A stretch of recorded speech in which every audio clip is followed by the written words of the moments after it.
Soubise allume, reste ébloui l'espace d'un instant. L'homme s'est redressé, surpris lui aussi. Il commence à jurer, à voix basse, en faisant demi-tour, puis se rend compte que c'est le maître des lieux qui l'a pris en faille. Vite! Il prend conscience du couteau.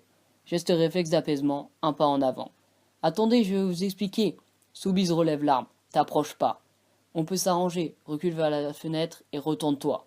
Le cambrioleur hésite. Grouille! Le cambrioleur s'exécute. Soubise entre, examine un instant son ordinateur. À l'écran, une barre de progression aux 2/3 pleine. Il copie mes dossiers? Pourquoi? Pour qui? Soubise interrompt le processus puis regarde l'homme, qui ne le quitte pas des yeux. Je t'ai dit de te retourner. Laissez-moi partir, ça vaut mieux.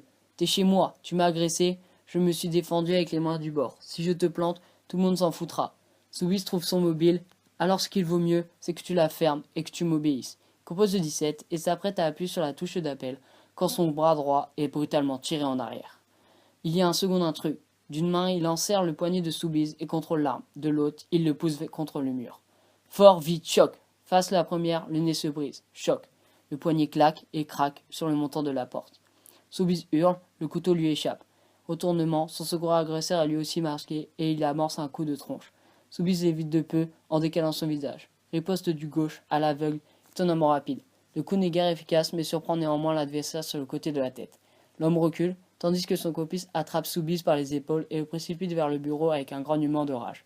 Perte d'équilibre, il bascule vers l'avant et sa tempe heurte le rebord de la table. Il s'effondre au sol, inanimé. Halètement, les deux cagoulés restent là, sans bouger, au-dessus du corps. On calte, dit le premier. Le second ne bronche pas. Fis ça, on dégage. Enfin une réaction. Le disque dure. Débranché, il disparaît dans une musette.